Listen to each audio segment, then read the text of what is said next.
Hello, ladies and gentlemen. My name is Farmer Nash. Today we have a very special episode. I'm here with none other than Bored Elon Musk, ladies and gentlemen, the man, the myth, and the legend. So before we get into an intro, I want you to answer yes or no. Are you the real Elon Musk? People who are listening via audio just can't see me winking right now. But you know what? I gotta be careful. Real Elon's buying Twitter, and that's my primary platform. So That's true. I gotta be careful not to say anything that's gonna get me booted from the site. So I will, if the voice didn't give it away, I will say that I am not him. I would say that 25% of people who follow me still don't believe that to be true and think that I'm a paid actor who, uses a Yeah. different voice to just throw people off. So, whatever you want to believe is fine. Okay, I mean, these voice changers are getting pretty sophisticated, so we never know. But Elon, I'm gonna call you Elon. Why don't you go ahead and give us a little rundown about who you are, what you do, and a little bit about yourself? Yeah, so I guess I'm 9 years old. That's how old the Bored Elon Musk account is on Twitter. So the that was the birth. But in like social media, metaverse years, that's a pretty long time. I think that especially in the Web3 space, people kind of started creating identities, in 2020, 2021. I've been doing this thing since 2013, and Board Elon's kind of like the idea of a gamer tag, right? Like in games, it's normal to have buddies and people you don't really know, and they don't go by their real name; they go Yeah. by their call sign, their gamer tag. So Board Elon Musk is kind of just like taking that into the realm of the real world of a social platform, and it's just a character I built out. And it's funny, I even tweeted yesterday something to the effect of like Twitter is the biggest MMORPG that's ever been played. Yeah, I saw And that. so yeah, so Board Elon's my character in that game, and I'm doing pretty well. I've leveled up to a decent amount, drank some potions, and haven't been killed yet. So yeah, Yeah. it's going pretty well. And yeah, I mean, basically, this thing started off as kind of a parody and has evolved into a bit of a hybrid of the real guy behind board Elon Musk and the character I created. Yeah, definitely. Well, you've leveled up to almost 2 million followers, so I'd say you're pretty high up there on the leaderboard. Now, did you have an intent to kind of create a large following on Twitter or in this MMO, like you said, or did you more kind of start for fun and it just kind of happened? Yeah, no, it was a total joke. I had no idea any of this would happen. I mean, That's I great. tried to create parody accounts before just because I like comedy writing, and um, I, this is like the 10th attempt. Honestly, I tried before and it didn't really work.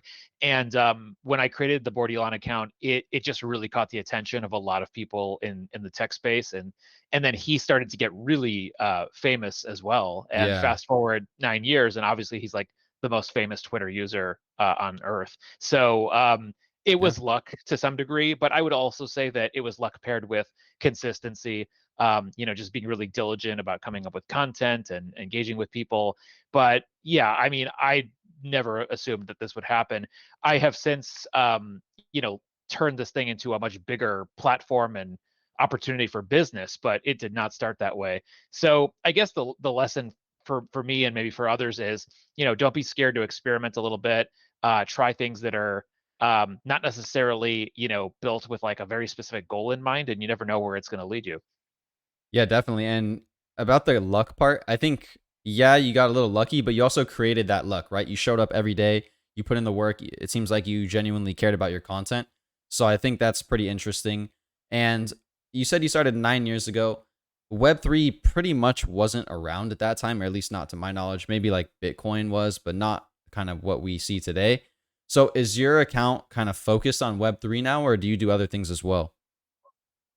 Yeah, I mean, I try to keep it fairly diverse. I think that I like to, I like to talk about a lot of different things. It definitely does lean a lot more heavily into Web3 and gaming now, just because that's where my business is at and it's what I'm personally interested in. And yeah, I mean, back in 2013, I was dabbling in crypto. I was buying Bitcoin very early on a Oh, platform called Mt. Gox. I learned a lot of lessons, but basically got in early. And so it didn't like crypto was not really that useful to me until 2020, 2021. That's when it started to make a lot of sense for me.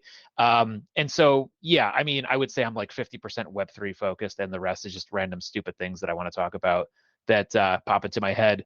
And I don't really have much of a filter, and I'm not very deliberate, honestly, in how I tweet. And maybe that's a good thing, maybe that's a bad thing, but I just kind of post what I'm thinking, and it hasn't gotten me in trouble, which is good. Huh. And it's continued to get a decent amount of attention. Nice. Yeah, I mean, definitely a lot of attention, like we mentioned, almost 2 million followers over 9 years, which is crazy. So in your pinned tweet, you mentioned that most of your real world career was actually in gaming. Can you explain a little bit about what you did and now what you're doing? Yeah, so there's sort of two sides to that. One is I worked in the gaming industry for quite a bit of time for a very large, well-known publisher, more on the business and sort of communication side, um, versus like game development and being involved in that space. But helped launch a lot of storied franchises, did a lot of work at some of the more common gaming conventions, E3, PAX, GDC, etc., and really just have a deep understanding of the gaming space. And it was a great career, and one that I cherished. Got to meet a lot of interesting people in the gaming space. But yeah, I mean, I have a very kind of deep and fundamental understanding of the video game industry from a financial standpoint, how games are made, and what it takes to bring them to market. On the other side of the equation, more as a hobby, I've designed and published two tabletop board games, which I launched via Oh, Kickstarter. wow. And yeah, I mean that was more of like just kind of a side thing. It wasn't a massive business, but Does it have it your was brand on it? Does it have Bored Elon Musk no. or? So it was all done as my IRL self. So I won't share what games they Oh, were. okay. Yeah, but it was an important exercise for me, right? To actually design games, go through that process, and spend like literally years iterating on game mechanics.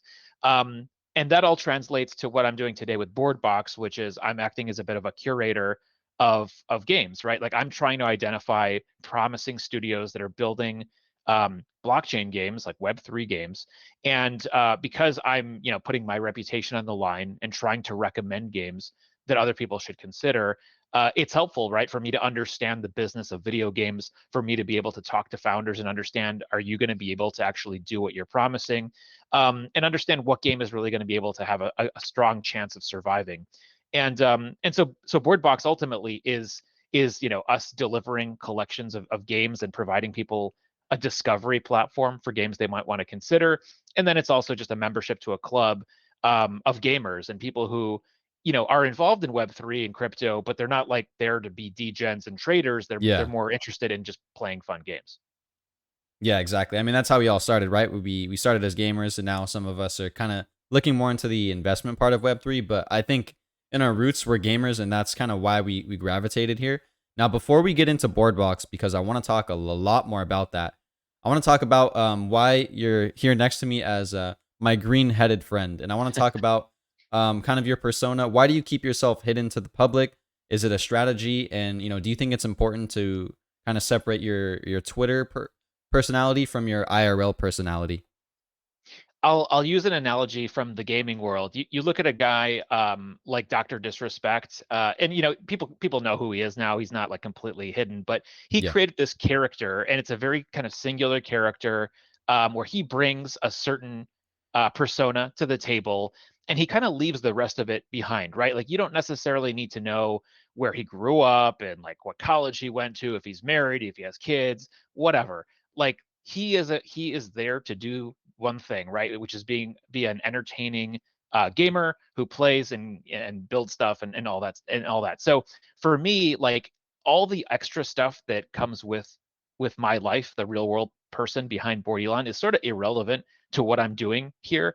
And I just feel like I don't need to sort of like bring that entire self. I'm bringing a segment of myself. Yeah. And I think that it just adds a little bit of magic when you don't know who it is, because you can kind of project, like everyone is Bored Elon. Everyone can project themselves onto this character. And I'm not really worried about getting revealed someday. I'm sure it will happen. And Hmm. it's not going to be a big deal. But like I've watched other sort of pseudonymous accounts do this, and it's always just like a little bit of a letdown, right? Dream just Because did like, it. Dream, the biggest Minecraft streamer? oh no, I didn't hear about this. Yeah, he just doxed. He always wore a mask, and when he doxed, it was a big deal for like a day, but now everyone's like, okay. So Yeah. yeah, it's crazy that you And think so that like one day there's you may be doxed. maybe, and it's not going to be my choice. I'm not going to do it on purpose Oh, because I just okay. don't see the upside, right? I mean, there's like I think it's just cool to keep the magic alive, and I Yeah. think because I treat people with respect and I don't cause a lot of havoc, nobody's kind of trying to do it.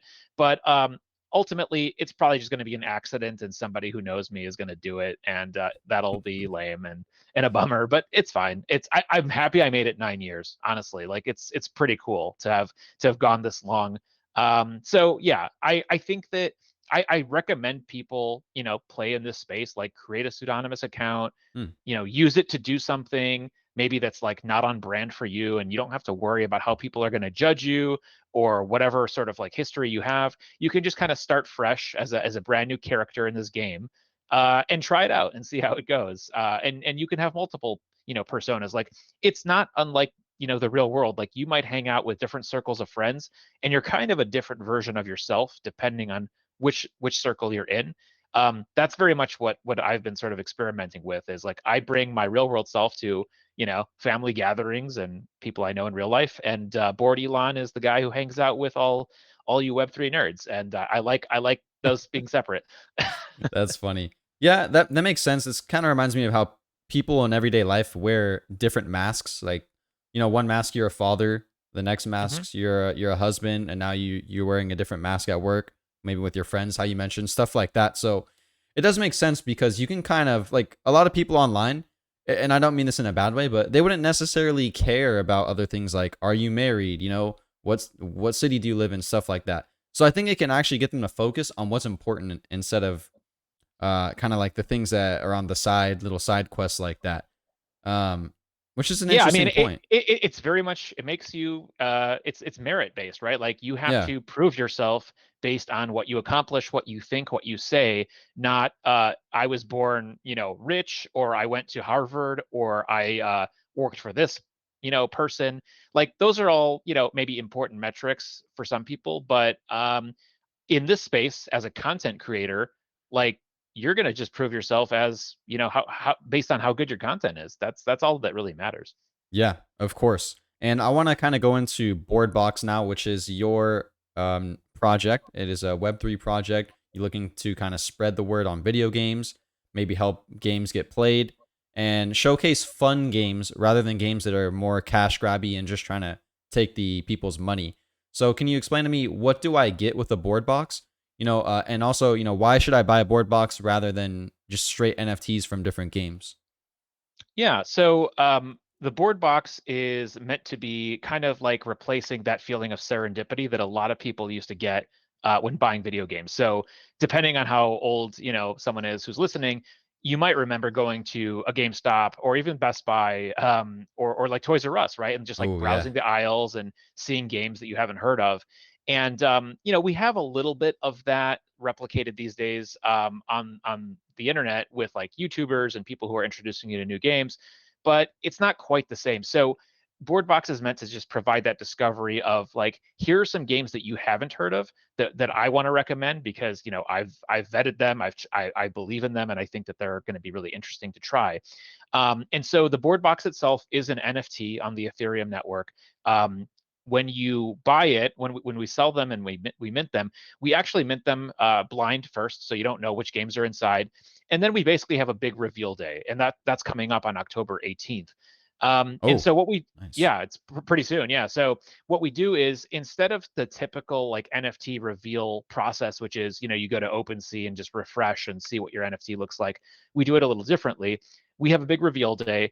We sort of modeled it after Nintendo Direct or Sony State of Play, where we play a bunch of game trailers. We show all the game studios that we're working with in that particular box, and then we go and do interviews with all the devs, for like 10 or 15 minutes Nice. each. Just dive into what is the game about, what is the item you're going to be getting in your board box. So once that takes place, you can go to boardbox.io and actually claim all the game items that now are going to be connected to that board box, and they're all exclusive. These are game items that are not just like random game things that we bought from the studios. Like we worked with them to create exclusive board box game items that are playable in game.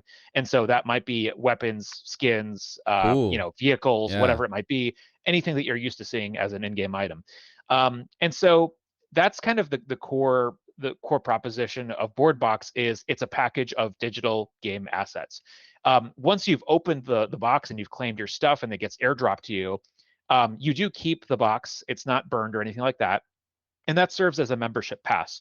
So we have a private Discord where you can hang out with other gamers. And again, it's not focused on like degens and trading. It's like game talk, right? It's a place to find people to play against You're and trying to have discover new fun. games. Exactly. Yeah. We also do a lot of giveaways. And so if you have a board box, we're constantly working with game partners who maybe don't want to like work with us full on from like a board box perspective, but they want to throw us a couple hundred game assets. So we give those away to our members.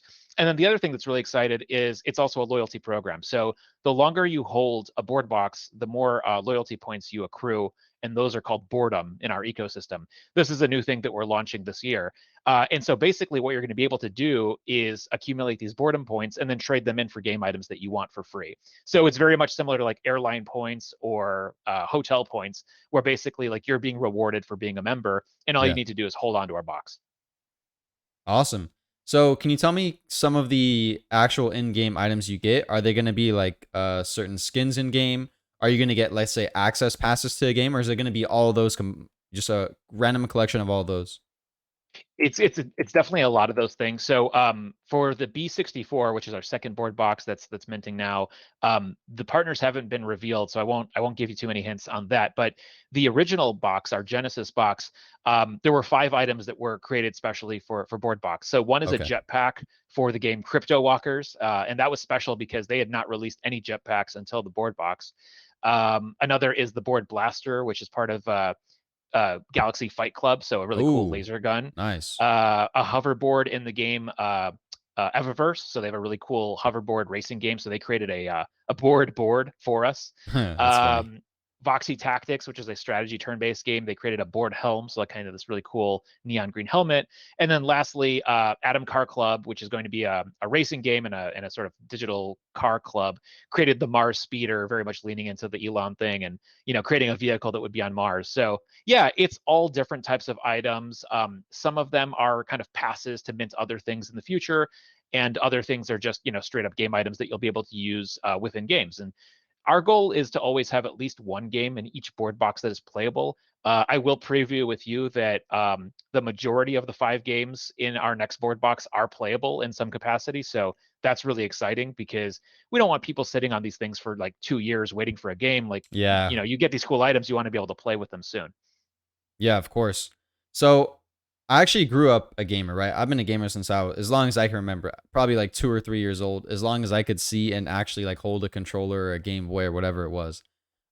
So the fact that you're kind of showing people new games, it really resonates with me, because now it really makes me mad to see what's happening to the gaming industry. Especially, I'm gonna say the new Halo. I forgot the name. I think it was called Halo Infinite. Yep. They released a game, and it was like a few hours of content, right? There was Yeah. no forge. There was like the campaign wasn't ready at release. There was really no content, and they're trying to revive it. Like, they're selling skins, they're doing all these microtransactions, like so many different things. And I really think the industry is kind of becoming as cash grabby as possible. I remember back in the day, and this is why I think so many people really liked Elden Ring, is that hmm you buy the game, right? You spend $60, that's the standard, and you get to play this game for hours. And when you beat it, there's like new stuff you can do, new game plus, all that stuff. And things are so Yeah. different now. They're trying to shove as, gems and all these things in your face. And it's okay if it works with the game, but there's just so many like malpractices. So, Yeah. I mean, the good news is though, is there are a lot of wonderful games and game studios, and also I would highlight like indie games are doing a really good job of yeah. keeping hope alive. But Elden Ring was a really good example. I mean, it's a very clear like I pay this much, I get an awesome experience that was totally worth the money, and then I'm done.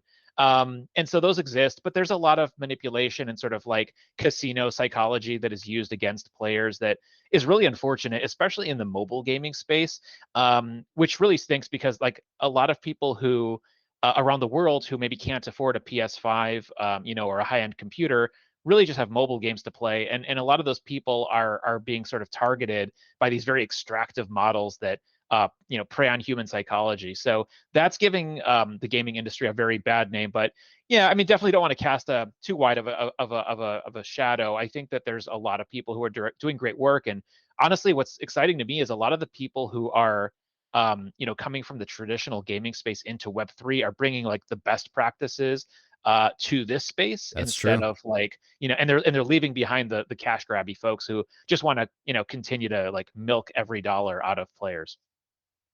Yeah, that's actually very true, but it does go both ways. There are some people Yep. doing terrible models. There's some doing kind of the old Sure. school, like you know what you're getting and you're gonna enjoy it model. And I want to ask you, what about video games is so important to you? Like, what made you want to start your entire career in video games and even launch your own board box, things like that?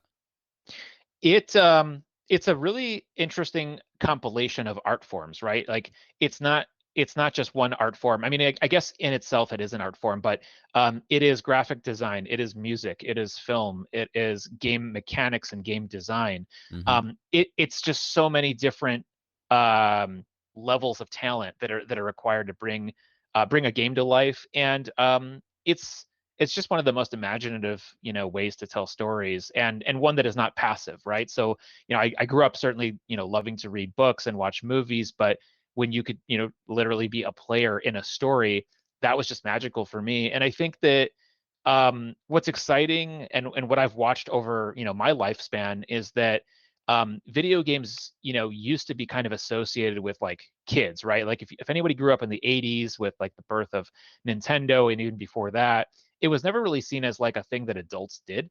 And now all those people who grew up in that era are adults, right? And they are Yeah. like parents, and so they're playing these games, and it's kind of preserving a level of imagination that has been lost in certain generations. So I really appreciate it, and I think that we now see that like the video game industry is bigger essentially than the movie industry. So clearly it's resonated with a lot of people. So for me, like it's just been an amazing industry to be a part of. And I'm really happy that crypto is now seeping into the video game space, because it eventually is going to basically interact with every single form of business and industry that exists, and gaming is a very appropriate place for it, and I think it's going to be really good for players.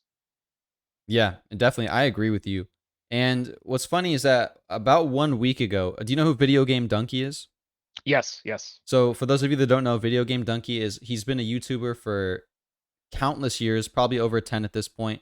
He makes reviews on video games. I think he started off in League of Legends and now he does everything. So he actually announced that he's starting a game studio to help indie developers kind of develop their dream games, help them promote it, market it, all that stuff, funding. And then so I actually looked at that, right? I went to the questionnaire and I did all that because I was interested.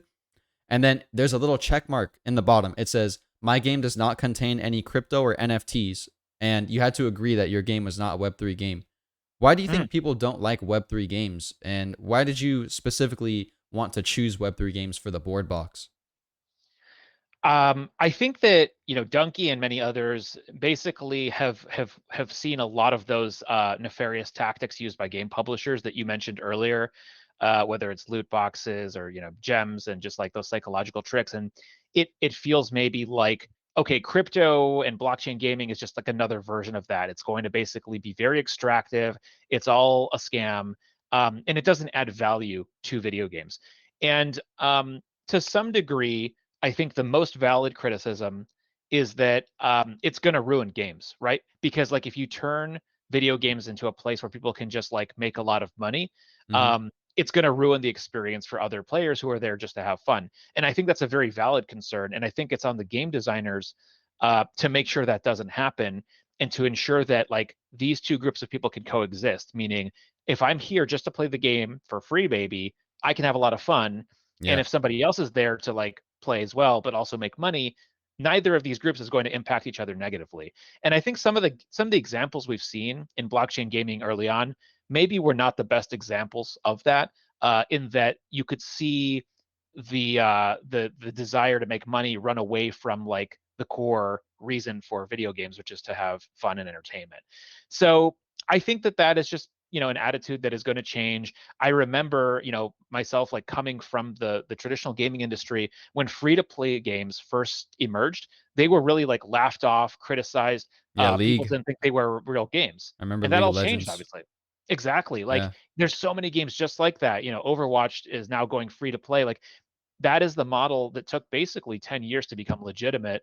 Fortnite, one of the biggest games in the world, like it is that format. So it's kind of the same thing now with blockchain games, like where people want to be snooty about it and they want to basically say, hey, none of this is going to contribute to a video game player's experience. So on my end, as easy as it is to just like go and argue with those people, my focus instead is like the early adopters, who is at least like neutral or curious about it and willing to take a chance on it. That's who I want to talk to. And in a couple of years from now, when everybody who works for Kotaku changes their mind and says, hey, blockchain games are not the worst thing in the world, they're actually fine, cool, we'll have a Yeah. conversation with them too. Yeah, that's a great point. And even Epic Games is warming up to NFT games. They just listed Blankos Block Party, which is a Web3 game. I'm a big fan of them. So I think last year we had a really bad sentiment. People thought we were completely cash grabs, scams, all that. And slowly but surely, people are starting to warm up to the fact that, okay, maybe there is something here. And I do want to ask you, what are some of your favorite games, maybe right now or from your past, that you still play to this day? I play Rocket League pretty much every day. It just like it's stuck with me as like one of those games that's so simple to learn and really hard to master. Yeah. I grew up playing a lot of single player games, which doesn't translate super well to Web3, like which really focuses more on multiplayer games, but a lot of like in the Japanese RPG genre, Xenogears, Final Fantasy, Chrono Trigger, that sort of thing. Hmm. I just don't have time anymore, unfortunately, for those types of games. The longest sort of like single player game I played last was Breath of the Wild, which was That beautiful. was wild. Yeah, it was a Yeah, great I game. I do want to play Elden Ring eventually, so I've heard so many good things about it. But yeah, I mean, I think in the Web3 space, one that just continues to kind of bring me back is EV.io, a really simple Mm. first-person shooter. You can play it in your browser. It's a lot of fun to just jump in with friends and play, and it doesn't force crypto down your throat. It's very like passive in that sense, and it gives you the opportunity to like own weapons and skins and all that stuff, but you don't have to do it. But the reality is like in terms of blockchain games, we're very much in the early innings, and it's like a new game console that launches. Like there's always a very short like supply of games that are available. I remember when the Nintendo Switch came out. I mean, there were like 3 games available for it, and Yeah, I if you remember you know that. yeah, I mean, if you loved Zelda, Mario, or like whatever some other random game they had, Cooking you're Mama. fine. Yeah, then you're fine. But otherwise, you're waiting a year to have a library of games, and so that's where we're at. I will say though that I'm an investor in an angel investor in like game studios, and I see what's being developed right now, and I'm very confident by summer of 2023 there are going to be like hundreds of really really good games out on the market that do let you buy assets on chain. Awesome. And I'm actually a big fan of indie games. A Mhm. lot of the people in Web3, they get very excited about the big AAA titles. But I'll be honest, like I'm not a big fan of the realist, like super realism graphics, all the, great features. I really like just kind of the finesse and the Yep. uniqueness of a lot of the indie games. When I buy a board box, can I expect to get assets from indie games or AAA games or maybe a mix of both? I would definitely put the I would put the emphasis on indie games right now for sure, because for me, an indie game is made by an indie studio, which means it's like 50 people or less. Yeah. I think a AAA studio is probably 100 to 500, maybe even 1,000 people, and there's just not a lot of studios of that size that are building in the space. So I guess by that definition, like pretty much everything is an indie game, and I think that's okay. I mean, indie games are super fun, as you said. They're not necessarily hyper realistic, but we'll get those games too. I mean, I was just talking to a great team, and I'm an investor in them as well, called Shrapnel, and they're building an Mm. Unreal Engine 5, and that thing looks like photorealistic. It's crazy. And they released a trailer, which of course looks beautiful. It's a cinematic trailer, but they showed me gameplay footage. And I mean, it's just stunning. Like and I don't usually play those games, to be honest with you. I like sort of like the more pixelated, Yeah, me too. 32, 64-bit style games. Because like for me, the most important part of a game is the gameplay mechanic, not the visuals. And the visuals to me will never overcome whether the game itself has a fun mechanic to it. Like I'll still play chess. I don't care. It's like it's a fun game. Yeah. And so yeah. I mean, honestly speaking, yeah, it's indie games right now. In 2023 and 2024, I think there are going to be more and more games that are sort of triple A caliber in Boardbox. But we understand that we're building this right now early, and that eventually we want to be in a place where the established AAA studios that are getting into blockchain are going to come to us and say, hey, we're Ubisoft, we're Square, we're Epic, we're EA. We want to launch this game. It is a blockchain game, and we want to work with Boardbox to do it. Okay. Yeah. So that's the cool thing about Web3 games is that because they use NFTs, you can easily add something from, let's say, another project or we'll say company into your game. There could even be vampire games that use, let's say, assets that they don't even own and make a whole game on that. So it's really interesting that maybe these Web3 studios might look to the kind of the bigger players, like let's say Boardbox, or I think there's one called MetaKey, and possibly even want to work with them as just to kind of enter into the door of Web3. It's going to be really interesting to see that. But I do want to ask you, why do Web3 games need crypto and NFTs, tokens, things like that? Is it necessary, or is it just kind of a icing on the cake type deal? Yeah, I'll say that it's icing on the cake. That maybe a lot of people who are like me would say, "Oh no, absolutely, you need it." I don't think you actually need it. Like tomorrow, if Fortnite said, "Hey, we're gonna let you guys like buy and sell, trade your skins between each other, do your thing," all of that can live on a database without crypto. You don't necessarily need to Yeah. have it. Now, that is a very centralized system, right? Like if Epic said, "Hey, tomorrow your account's shut down and you lost all your skins," they could do that, right? It's super centralized. So Yep. the value of having them on chain is that the publisher can't do that. And sort of it removes the marketplace of video game assets outside of the game, and it takes that out of the publisher's hand, where the game publisher is just making sure the game is awesome and that it's creating a good place for you to use those tokens, but the tokens themselves are fully in control of players.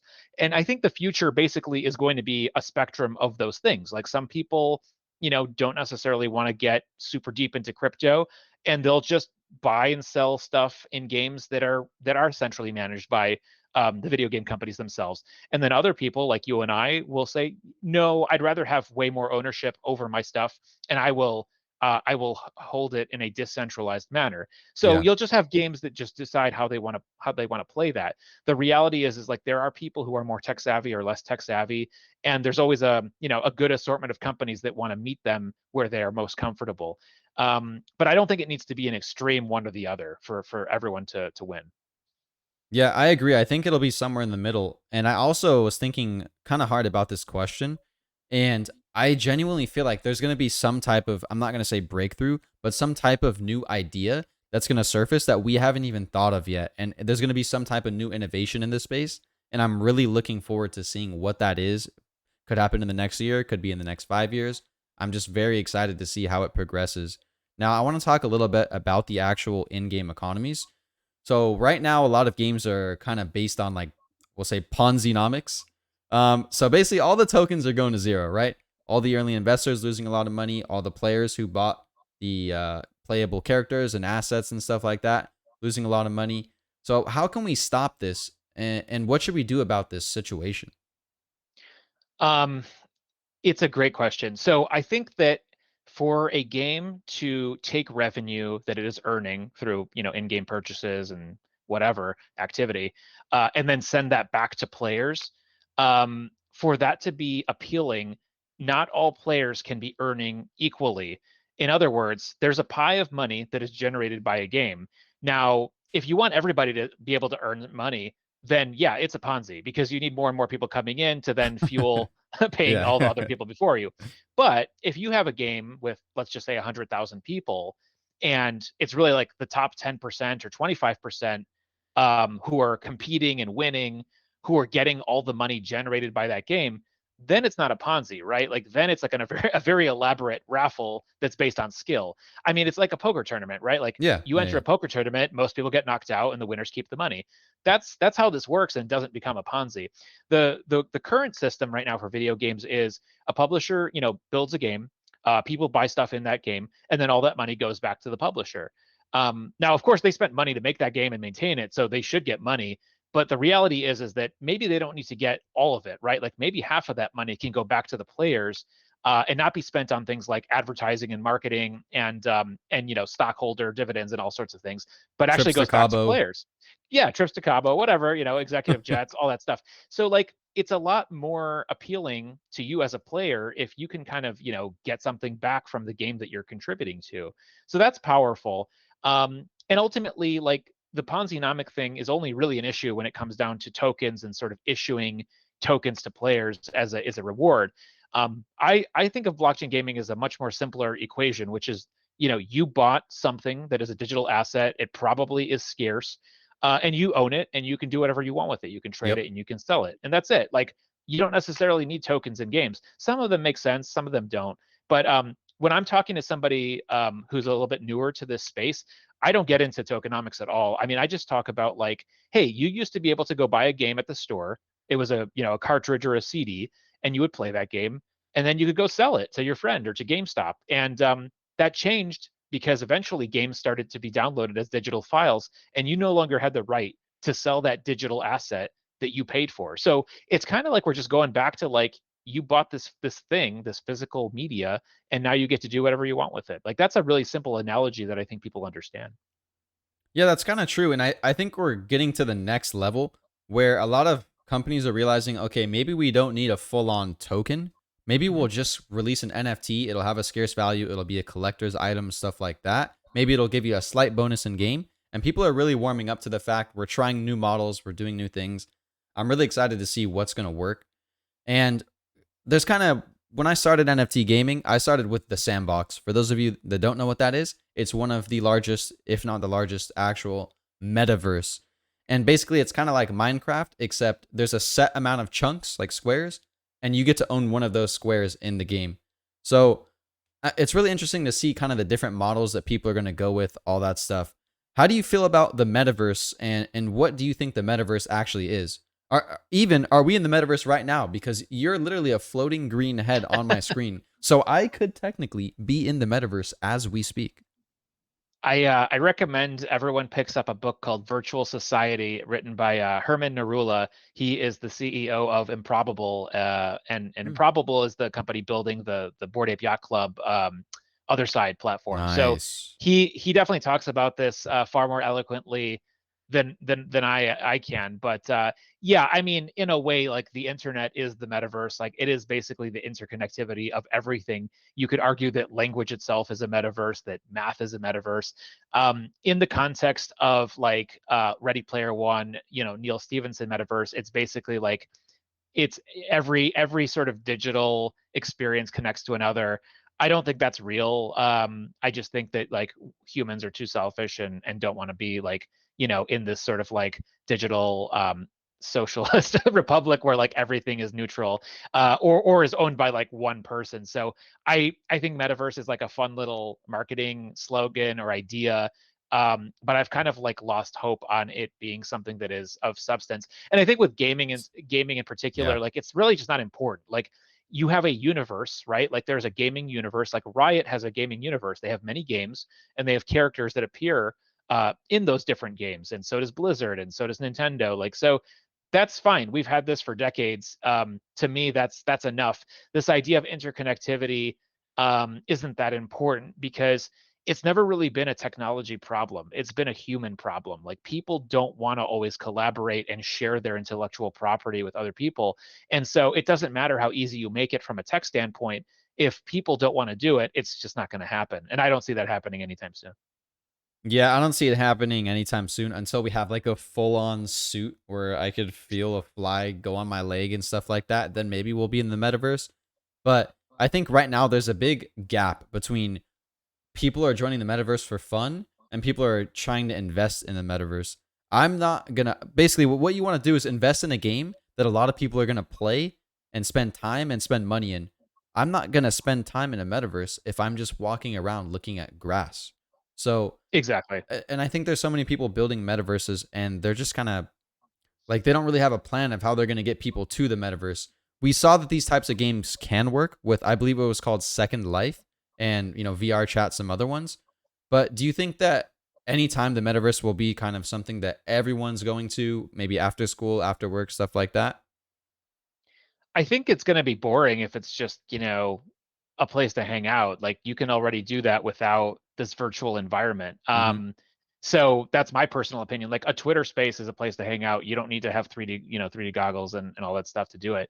But I think you have to just have a reason first for people to give you their attention. Like right now, Grand Theft Auto Online is kind of like an example of a metaverse. Like people go in there and they live a second life, right? They do all this Yeah, crazy stuff, facts. they build things. But how did that start? Well, first it started with people. Rockstar built a game that you wanted to play, and then when you were done with it, they gave you something to do. And what's happening, unfortunately, in Web3 is people are sort of building that like something to do first before attracting people to their experience in the first place and giving them a reason to actually be there.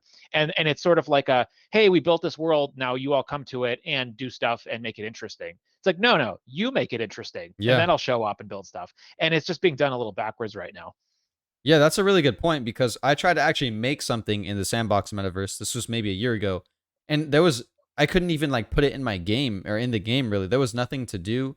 There was no one even visiting my land. So, yeah, I think that it's all up to the studio to build the experiences like in GTA, and then it'll be the players actually leading the charge. I mean, now I really like how you use the GTA 5 example.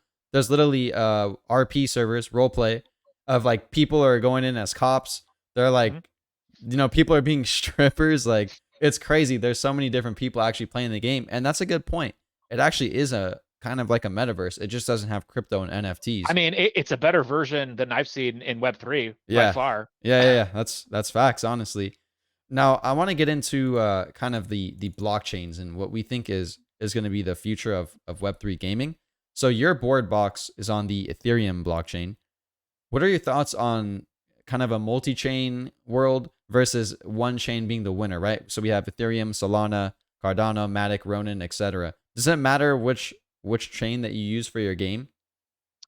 I think so. I mean, we definitely try to be neutral at Boardbox. Yes, our boxes themselves are on Ethereum, but we curate games that are on different networks. In the last Boardbox, we had stuff on Polygon. In the next Boardbox, we're going to have things on IMX. And Mm, I continue to go back to sort of video game analogies, but I kind of liken these chains to video game consoles. So you can play Call of Duty or a mm, game like it on PS5 or your PC or even on your mobile phone. And so in a way, like Ethereum, Solana, Avalanche, they're like different game consoles, and they're all trying to get exclusive games, but they're also going to be able to run a lot of similar games with like cross-chain technology. So I think that it's kind of like the game developer has to assess the game they're building, and then much like game publishers pick which console or platform they want to be on, the same thing is going to happen with these chains, and it'll just depend on the needs of the game publisher and also who they're trying to attract. Like if I'm a game publisher and I'm trying to reach 1 billion players all over the world, I'm probably going to pick a chain that maybe is a little bit more accessible and a little bit more affordable and yeah. doesn't have high costs. The same way I might pick a mobile phone for my game as a platform instead of a PS5. Yeah, exactly. Guys, the mobile market is huge. I'm pretty sure it's almost as big as the console and PC gaming combined, but it's definitely bigger than both of those. The mobile gaming, don't sleep on that. I know the games don't look as pretty or have the coolest graphics, but there is a huge market for mobile gaming. Now, I want to talk a little bit more about kind of you personally, Elon. Do you have any advice for someone who's looking to grow a following on Twitter, YouTube, maybe some other platforms? Well, I'll share what 2 mistakes I made, and would advise people not to do the same thing. So one, especially if you're starting from scratch, don't put your eggs all in one basket. So I definitely put all of my eggs in the Twitter basket. I really don't have much of a presence on other channels. I wish that I had a bigger, Twitch presence, a YouTube presence, and it's just like I'm very centralized. And the problem is that I'm only reaching a certain kind of person who uses Twitter, and that is a lot of people, but still, it's not great. And the other is, I don't have full control over this following, right? This community that I've built. I'm a good, I behave well on Twitter, right? They've given me no reason to think that I'm ever going to be kicked off the platform, but I still don't like the fact that that can happen, right? Like I don't Yeah. really own my followers or access to them. And so like an email list, you kind of own those followers, right? Like those people opt in, you can, if you don't use MailChimp, you can still use some other like form of email communication. That feels more decentralized. But what I'm excited about in Web3 is that there are a lot of decentralized networks that are being built where, truly you do own your subscriber numbers or your followers or whatever you want to call them. And that gives me a lot of hope that, people can sort of be, free to produce what they want, not have to worry about being shut down. And again, like I'm not making controversial content. I don't think I'm doing anything that's really going to offend anybody, It could but still happen.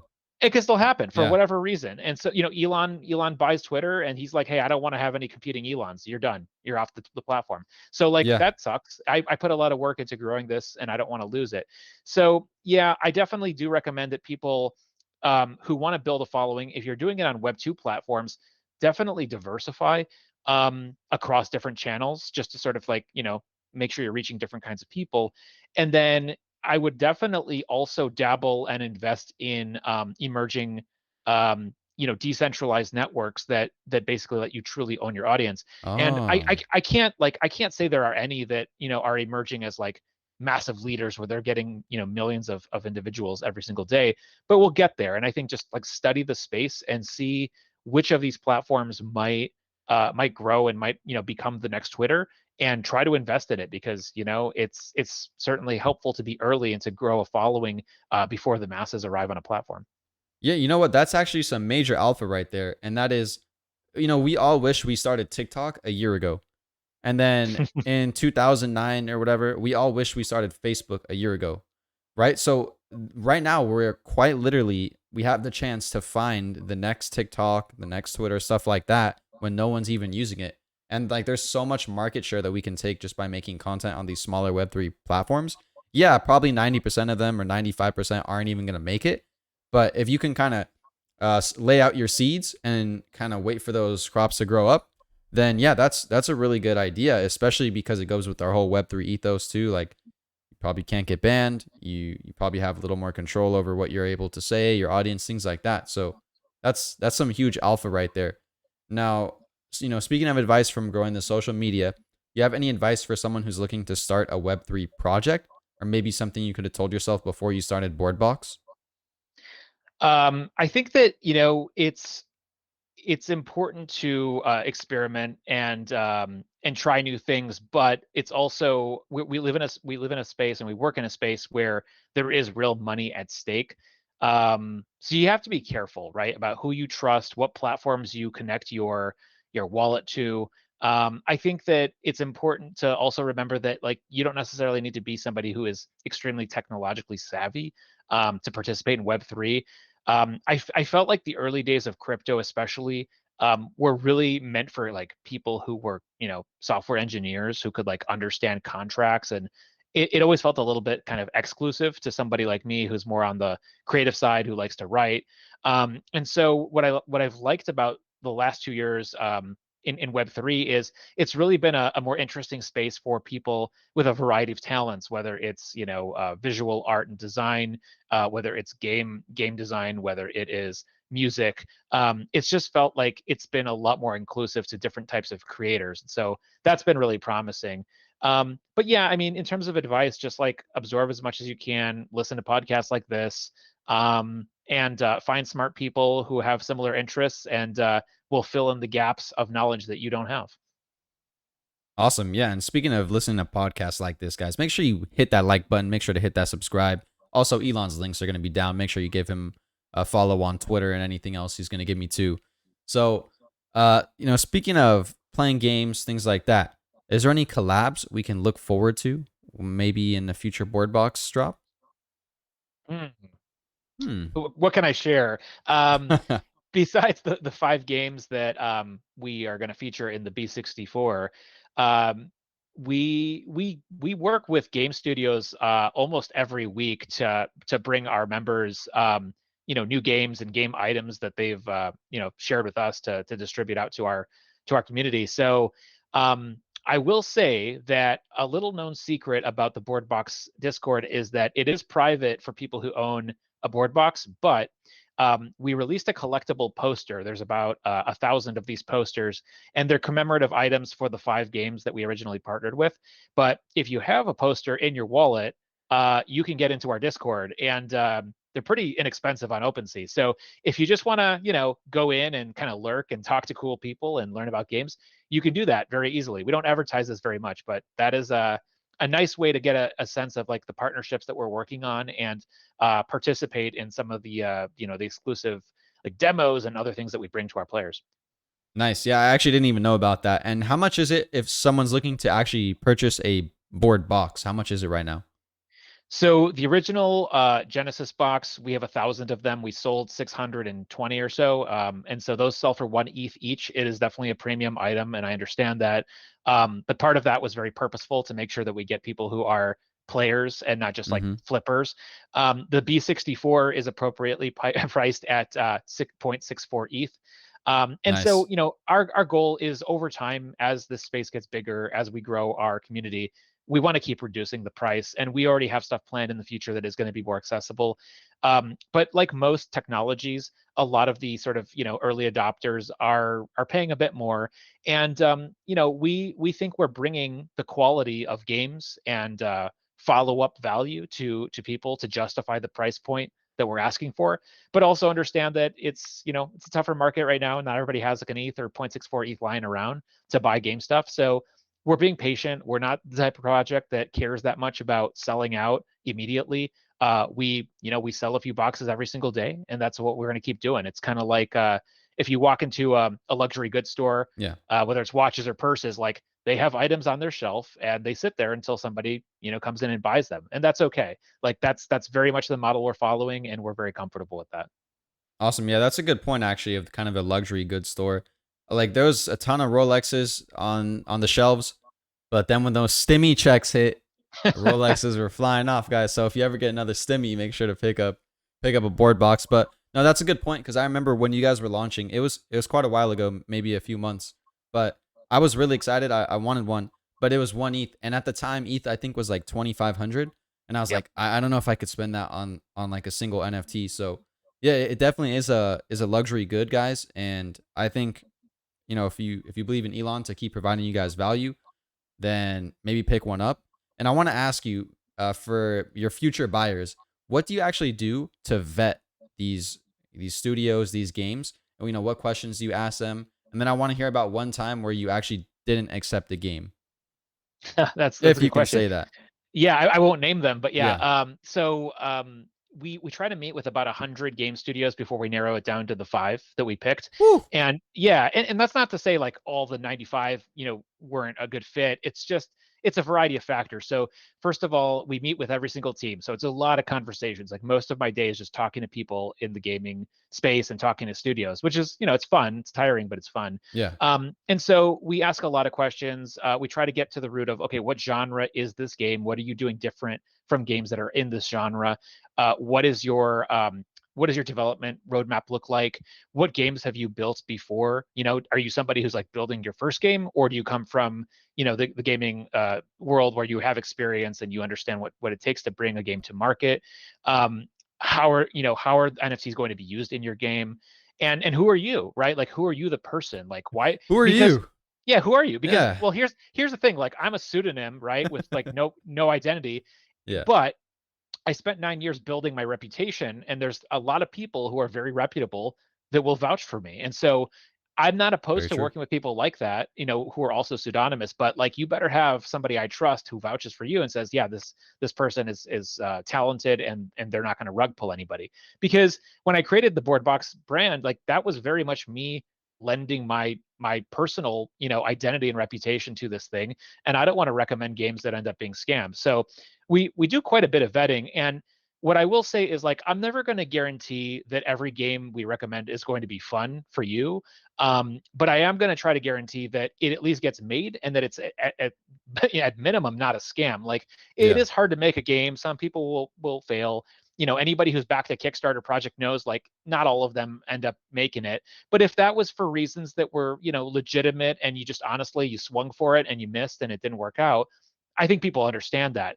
But I never want to be responsible for recommending a game that ultimately was just like defrauding people. So we put a lot of time into making sure that gets avoided.